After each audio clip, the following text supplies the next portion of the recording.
नमस्कार मंडळी. तर मी निघाली धुळे चाळीसगाव ट्रेनने मामाच्या गावाला आणि ट्रेनमध्ये मम्मीला तिकीट सापडत नाही आहे. त्यानंतर बघू शकता ट्रेनमध्ये असली गर्दी की लोक अक्षरशः खाली बसले होते. आणि दुसरी मजा म्हणजे गाडी पकडण्यासाठी सगळ्यांची धावपळ, कारण की गावात सोडण्यासाठी एकच गाडी असल्याकारणाने सगळे धावपळ करत होते.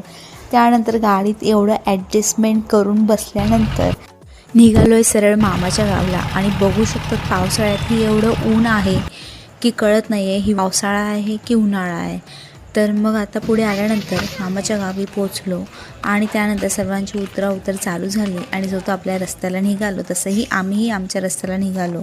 नंतर आता जरा थोड्याच वेळात मामाच्या घरी पोचूया आणि बघूया मामीने काय स्वयंपाक केला आहे.